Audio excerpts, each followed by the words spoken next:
Sticks out to you? I gotta say, the Krull getting through once again. This is another. It's the ebb and flow of the prioritization in drafts. We saw for a while Krull was getting banned every single game.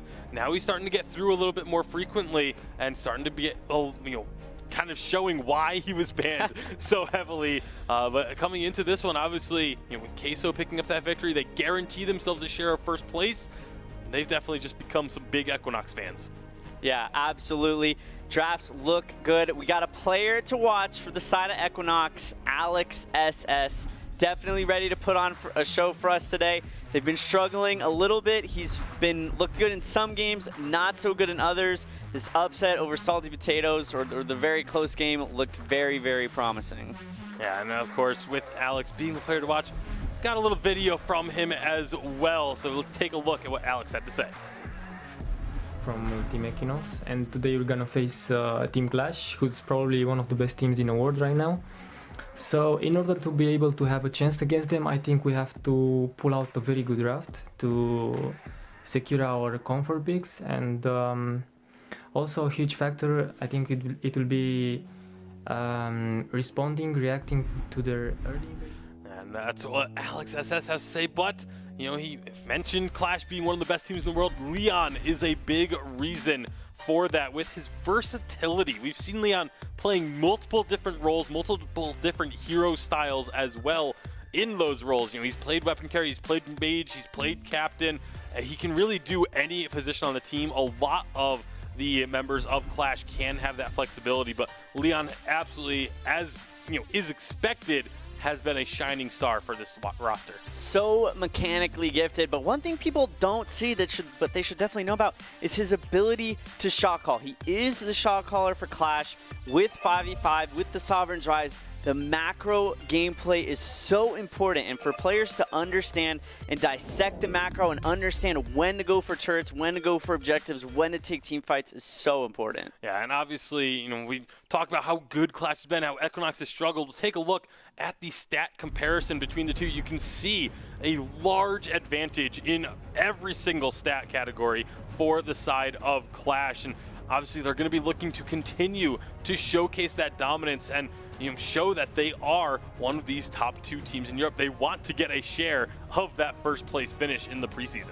Absolutely. Qlash does have the fastest game time out of any European team. That means that their execution is always on point. They're always doing exactly what they need to close these games out. They understand exactly when to push down these lanes, and their gameplay is a huge testament to that. And they made a statement right off the bat this season. They were the team that kind of took off at the start of this preseason and showed everyone how to play 5v5 Vainglory. You can see Equinox, they're saying they're giving Leon the chance to adopt a baby Groot. We'll see if that's going to be coming to fruition or not. As obviously a little tongue-in-cheek there from the side of Equinox. They know that this is going to be an uphill battle for them. Absolutely, but it's also a huge opportunity. I think the players are ready. Stress, Dowsey, why don't you guys get us onto the Sovereign's Rise?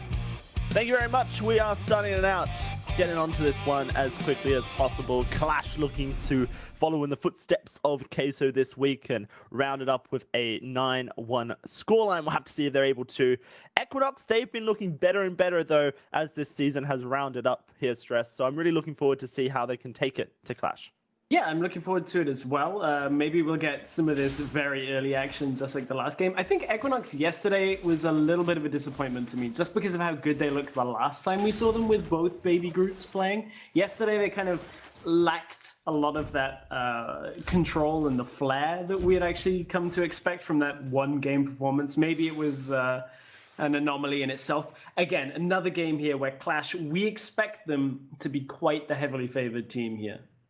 Yeah, and I think that, we have to kind of give props to their opponents, Rising Lotus, who have been developing almost just as quickly, if not quicker, than them. So, you know, it's very difficult to go up against a team that is unknown. Qlash seem to be a fairly known factor here, but they've changed everything up.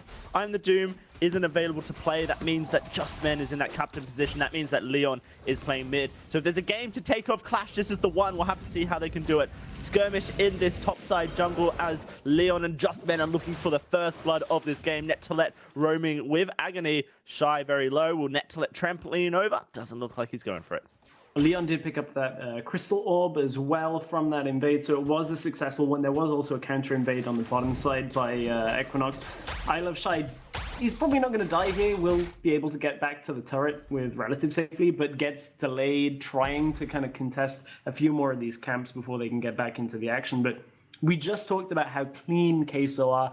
I'm expecting this game to get quite messy out of Qlash. They do like to scrap and kind of skirmish as much as possible once they're out of the very early laning phase. So kind of expecting it to deteriorate at some point, but still to be a faster paced game than perhaps some people are used to when playing 5v5 with themselves.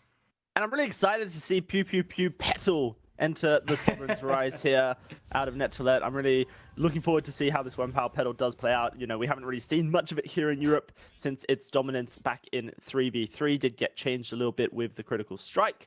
Net2let going to be showing us that he can on it. Pedal did get a rework, but, you know, that was more towards the crystal power variant of the hero, which we haven't really seen since that change. No, we haven't. I know in 3v3 there was a lot of discussion about Petal being used against Cruel. I wonder whether that's one of the reasons why we're seeing that here with the Cruel being taken by Baby Groot. So we haven't really seen enough 5v5 matches to know exactly how these matches play out at a competitive level. It's always funny in MOBAs when people say, oh, this hero beats this hero, and then it goes into competitive and you're like, actually, you play completely different when you're in a proper competitive game. So I'm interested to see with more games when we get into the actual regular season, how a lot of these matchups with the heroes play out. Right, that's a really interesting dynamic that you brought up there, Stress, is the fact that, you know, whilst in solo queue, you're kind of playing a little bit of a 1v1 game in your lane for a very huge amount of it. In 5v5, it's different. Look, Qlash creeping up. This is what we're talking about. 4 men suddenly in the top side of the lane, and Alex SS and I Love Shy have to fall back very quickly. The way that people rotate in competitive is just so much harder to deal with, and you really have to be on top of it. Looks like this Crystal Tree may get stolen. Nope, but Baby Groot is able to secure it, but I Love Shy is very low, and I Love Shy will die. First blood to Leon. First blood to Leon, a little slower than we've come to expect out of Qlash, but certainly well worked by moving up to the top lane, getting the pressure up there, forcing Equinox to split up, and then kind of using that vision control, moving down through the top jungle, and then... Ooh, Alex has been baited. Oh, can I get the kill? No! He is so low! That was insane. Net2let almost threading the needle on that hook and bait, but he won't be bringing back the biggest he's ever caught today. Now we have to see how they can kind of continue that pressure up in the top side. Yeah, see if they can do that. Leon, we kind of talked about how he's now in the mid lane, getting a lot of damage down onto Baby Groot, but of course he now has to deal with a 1 versus 2 himself. Justman's coming towards them. They might be able to set something up here if they can get that the route to lock down, but good vision control with the scout cams around this mid lane is making it difficult for Qlash to actually make anything happen here.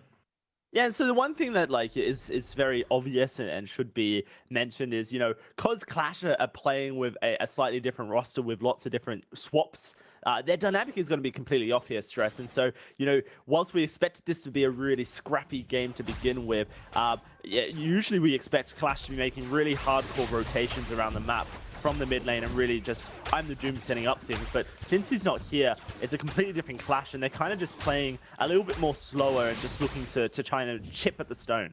Yeah, it's interesting, especially with it being the preseason. We've had a bunch of roster swaps and sub-ins, and it makes you wonder how that's actually going to last in the regular split. Like, will we see teams kind of playing without their full roster as often as we've seen here in the preseason? Because it does change the dynamic quite spectacularly in the way that you just discussed it. We do see this topside skirmish continuing. Leon looks like he may be caught out here. That's a huge stun, and that's going to be a kill coming through from Baby Groot there. with Leon dead, you have to wonder if Qlash feel comfortable continuing their skirmish in the top side. In the bot lane, it is actually disowned, and Safantu in a bit of trouble as Safantu keeps chasing down. He's got his ultimate, he's got his flask, and he is going to pop both to stay alive here. Could even potentially try and turn it onto Safantu under the turret, but would be very risky. This Fox seems to be doing a lot of work here. Safantu doesn't really want to go too deep. That's going to be that mid lane turret falling due to Leon's overextension getting caught out in the jungle. And this is Equinox taking a fairly early gold lead for themselves. We'll have to see if they can hold on to it. Yeah, looking a lot better than yesterday, and this is above the expectation that I had, at least coming into the game. Like, I kind of expected Qlash to run away with it. Mentioning the roster swaps, it starts to maybe not look quite as simple for Qlash as they would expect. And remember, they need to win this game to tie up Queso at the top of the table here. A loss here in the last game of the Preseason Invitational is basically the end for them for their first spot. They would be in second place. Yeah, no, absolutely. It's all on them. The emphasis is on them to win a matchup here against Equinox. Netolet in trouble as Baby Groot dives on in. I say in trouble, maybe not. Netolet starting to turn this one. One shot does come through, and that is going to be Agony finding the kill. Finding the kill, and that is maybe Qlash building back into this game. It could open up the Ghost Wing for them. They know that they can kind of regroup 4 versus 5 here against Equinox and look to shut things down around this Ghost Wing. But look at how healthy Equinox are. They may still want to take this. Here's going to be the skirmish coming out of Equinox. Oblivion will be blocked up here. A stun from Baby Groot. Only catches Rerun, but Disown is able to dive on in. Shy has everyone hooked up. There's a lot of damage coming out. And can they get the kill is the question. Great reflex block.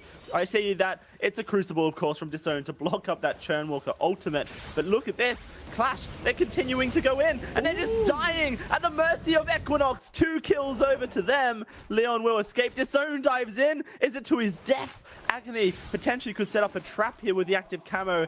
Of course, Equinox know this, and so they're going to start falling back. Malice and Verdicts, can they do the work is the question. Everyone is so low. Leon sees a quadra kill in front of him, but can he commit for it? Looking for the kills. Going on in here. It is going to be Shy very low. Alex SS burning away. First kill to Leon in the re-engage, and looks like Agony might be able to get a second onto Alex SS in just a second with a Glimmer shot. Lines it up, finds the kill. It is going to be the turnaround coming out of Qlash. Oh, it looked so good for Equinox when they managed to get a lot of this damage out from the Vox. Fantu looking at it saying, okay, everybody's low health. I get the resonance bounces. This is going to be great. Gets that first couple of kills. Then they kind of realize on the back end, there's this CP Kestrel that's just waiting to get the splash damage out. And as they kite up into the jungle, Agony goes, okay, this is my time to shine. Gets a couple of those shots through, gets the AoE damage, and turns the fight back around. After what was a very long setup, Qlash finally end up taking the Ghost Wing, but that was a lot harder than they anticipated it being. And honestly, I think you can say that for the entire game right now. Equinox are putting up a really good fight. And fighting around those river shops is such a thing that you have to be scared of, because Agony was actually able to finish his Shatterglass just as that fight was midway through. And Shatterglass, of course, such a huge power spike for that Kestrel, really allowed Qlash to turn it around. Ghost Wing now taken, bot lane turret secured, Qlash looking for the inner as well. There's nothing to stop them. I do like Equinox, they've rotated to the top side. They're looking to try and push as much as possible as well. But can they hold on to their armory turret here? Losing it would be such a shame. It is going to be Safantu trying to clear the wave. The engage comes out of Qlash. They're doing a fairly decent job at this point, holding off Equinox.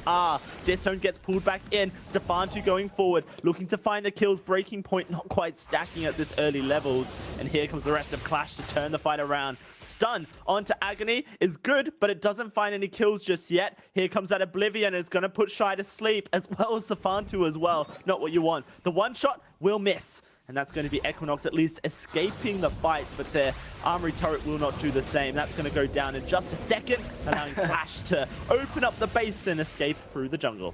And as good as it is that Qlash are able to kind of maintain that push, I think that's the difference between Qlash and Queso, is like Qlash to say, okay, I don't care that shielding is up on the turret from there being no minion wave. Let's just go for it. Let's just push.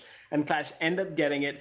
It was a good decision by Equinox to kind of recall from the top side, look for the fight. But look at how unhealthy like the health bars are for Qlash. There is the potential here. If they can get the Vox in this fight and get a little bit more poke damage ahead of it, they could look to take it. But again, this Kestrel Crystal has output so much poker in response that I think this is likely to be Equinox saying, okay, it's only an outer turret. Let's not really fight for it. Man, Leon really wants this fight here. The Oblivion, though, not quite positioned where he needs. Here comes that poke from Leon. Malice and Verdicts. I love Shy in trouble. That's a lot of damage coming out of Leon, but the first kill is net to let. He goes down. Traded there. Great block from Leon, blocking up that crew ultimate, and Baby Groot wants to go on in. Turret will fall down. This fight's still going. Leon and the Malice Verdicts, but he will get trapped up by the crew potentially. He's trying to find the kills. Safantu is able to find one on the side. It's such a scrappy fight at this point, and it looks like Leon may lose his life. I say that. It gets turned. The one shot will find the kill. It is going to be Equinox falling back here. And what are Qlash going to do here? Everyone is so low, but they figure that so is Equinox, and maybe they can find another turret. Safantu, if he positions well, could just find himself 3 kills, but that Oblivion's going to push him back for now. Trying to get on in here. Shy misses the hook. That should just be the end of it all, you would think. I say that, though. Baby Groot is chasing. Greedy on the Crystal Treant. Maybe they just needed to leave. Disowned will be punished, and he will be sacrificed to the gods. Equinox now with an opportunity to take the Black Claw, who did get aggroed, and he's going to be doing some damage from the sidelines. Interesting turn of play. At this point, it's just Agony trying to waste the time from Equinox so that they can get Disowned back up and ready. Just kind of playing the stealth game. Knows he's got Just Man around. If they can get that shield on him, that's a big shield. Back into the fight again we go. Yeah, it is going to be the ult coming out from that Adagio.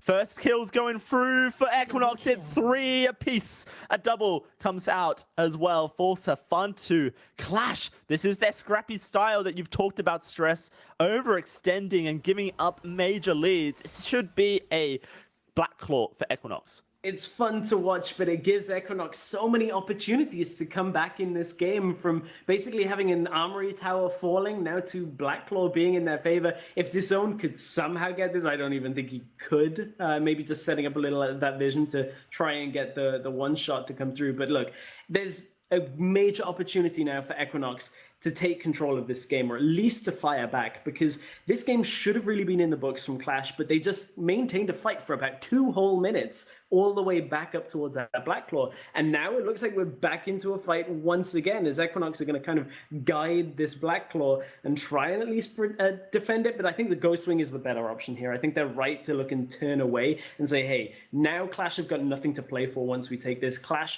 are only going to fight us for fighting's sake, and we're already going to have this shield and this regeneration to empower us before the fight starts. Ghostwing gets taken. There's like a 20 minion wave stacked up on the bot side, about to crash the turret. And if Equinox can get over there, then that's going to be some devastating times. Baby Groot gets caught out, though, and he cannot survive. Main damage dealer down. But it looks like Equinox wants the fight still. It is going to be Leon at the front line trying to turn it around. Baby Groot stuns up Disowned, and it is going to have to be Equinox falling back here. They got the Ghostwing, but they're not able to do too much with it. The kills do come through for Qlash. They will take out this bot line wave that's been slow pushing.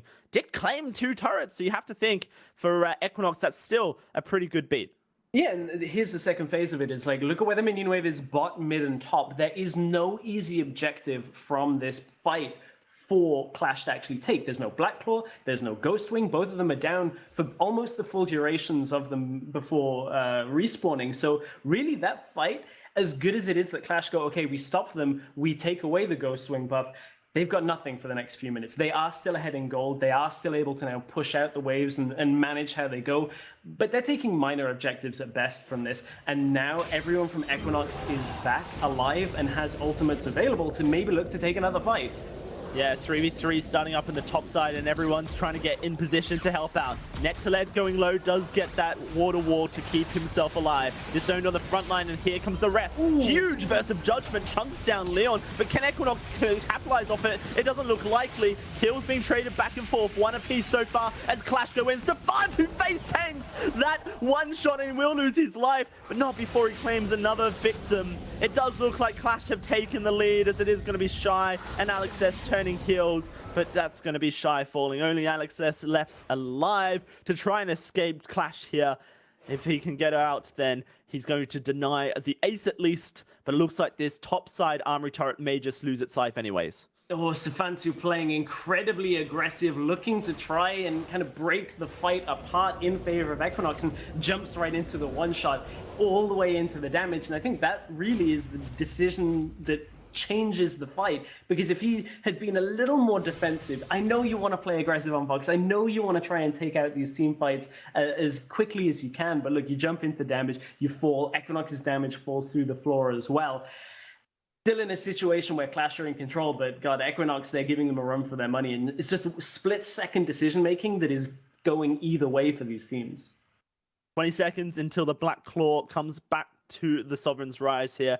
That Ghost Wing won't be too far off the mark either, coming up in just about a minute's time. And this is where fates could be sealed here. Equinox potentially could take one over Qlash if they find the advantage, but at this point you have to think that Qlash is the favorite. Black Claw has landed the Ghost Wing as well. It's time to see where this game goes. It is going to be Qlash looking for a fight in the bot side jungle here as Equinox start to get caught out. Baby Groot once more chunked. The one shot will land onto Shy, body blocked. Chakram's flying, but Equinox are caught out. That's going to be the stop up from Disown, but oh dear, that's going to be the Cruel. Locked up, taken out so early on, and Equinox, the health bars are not reflecting a victory here. Leon trying to charge forward. Agony finds the kill. The Nova should come through, coming out in just a second as Agony and Leon take down Alex SS. Only 2 men survive, and I say that as only 1 is left alive. Safantu, last man standing, and he will be trying desperately to defend against 5 members of Qlash.